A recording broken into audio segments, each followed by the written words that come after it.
Министри, денеска отварате една канцеларија со дополнителни услови за граѓаните на Росоман. Да, денеска сме тука во општината Росоман, каде што сакаме и да објавиме и да обзнаниме дека од утре веќе подрачната единица која што сега функционира, нели, имаме во Кавадарци, но веќе од утре ќе започне да функционира и дополнителна, ако може да кажеме, во состав на подрачната единица канцеларија, во подрачната единица Кавадарци, тоа е овдека во општината Росоман, се со цел да бидеме поблиски до земјоделците во делот при аплицирањето за субвенциите. Зошто велиме дека од утре? Знаеме дека до денес веќе сите земјоделци кои што ги има промените во единствениот регистар за земјоделски стопанства, веќе последниот ден е денеска, од утре започнува со работа платежната агенција да ги комплетира сите, да ги повлече податоците, со тоа што веќе би се овозможиле и услови за започнување за апликација на субвенциите за 2020 година за програмата. Со таа цел од утре веќе започнува и канцеларијата овдека во Росоман, но би сакал да напоменам уште дека покрај канцеларијата во Росоман, од утре ќе работат и во општините канцеларии на подрачните единици кои досега немаше отворено, и тоа ќе бидат општините Босилово, Василево, Ново село, Облешево, Богданци, Старо Нагоричане, Могила и Новаци. Со тоа даваме една важност пред самите земјоделци, имајќи го на ум и пандемијата која што е со ковидот, да ги намалиме движењето, но секако и да овозможиме да земјоделците од општината Росоман ги пријавуваат субвенциите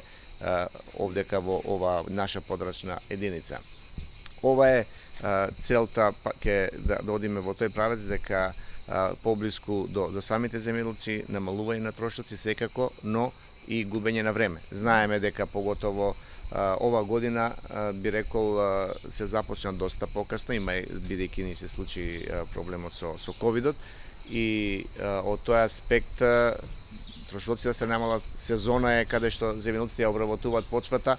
така да очекувам дека ќе биде доста посетена. Тоа може да напоменеме дека веќе очекуваме со пријавувањето на субвенциите да започне некаде од 6 јули, бидејќи до тогаш би требало да бидат комплетни сите повлечени податоци од страна на платежната агенција, но исто така користам прилика да ги повикам и самите земјоделци, доколку можат да сами електронски да аплицираат, бидејќи таква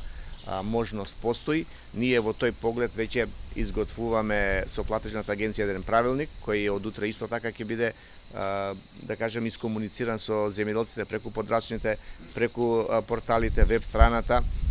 каде што земјоделците ќе можат да ги следат сите чекори, но исто така и сите вработени кои се во подрачните единици, нивните телефонски броеви, значи мобилните телефони ќе бидат ставени на листа каде што земјоделците ќе можат да ги контактираат доколку имаат потреба при водење при самото аплицирање или пак да бидат блиску до земјоделците во делот на консултации, и секако уште еден битен сегмент е токму апликацијата да биде да кажем равномерно распоредена. Праксата кај нас, знаеме дека во последните 10 дена некаде 40% од земјоделците аплицираат, а идејата ни е веќе од првиот ден кога ќе започне апликацијата, затоа подрачните ќе ги контактираат. Планираме еден план да видиме како ќе биде возможен да се оди по азбучен ред, односно да се направи еден ред како ќе доаѓаат земјоделците, така да ова се неколку сегменти кои што ги се подготвуваме да бидеме постребни за причекување на земјоделците при аплицирањето, но исто така некои од подрачните веќе ќе воведат и сменско работење, се со цел знаеме каква е во едена најлоша состојба, во случај на позитивен, за да канцеларијата не биде затворена, туку за да можат другата група или втората смена за да биде отворена постојано. Се надеваме дека со ова една добра организација нема да се создаваат гужви, ќе се направи еден безбедносен, сигурносен, само да напоменеме дека сите канцеларии веќе ќе имат дезинфекцијски средства, секако дека земјоделците со маски треба да се појавуваат, и од тој аспект во овој краток рок што ни е оставен за да завршиме до 30 јули со пријавувањето, се надевам со една добра организација, со еден добар ред, со активност на сите вработени во подрачните единици, успешно ќе го завршиме и овој процес на аплицирање за 2020 година. Да го искористиме вашето присуство, имате ли податоци како тече откупот на праската во Росоман, бидејќи ова е најголемо подрачје за производство и пласман на праски? Така е, последните податоци што ги имам дека оди откупот непречено, цената која што сега во моментот денеска не ја знам ценава, но она што го имавме пред некој ден, значи околу 30 денари оди откупот, во зависно сега и квалитетот и доаѓа поквалитетна праска секако. Инаку, она што јас знам дека нашиот најголем извозник, односно најголем извозен партнер е Русија. Во тој дел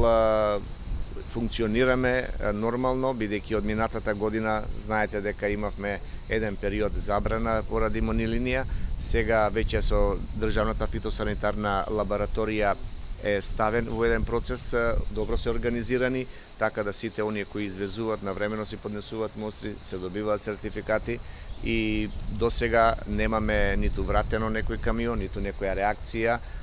така да очекувам дека како што започна ова година, успешно ќе заврши откупот на целата праска ова година.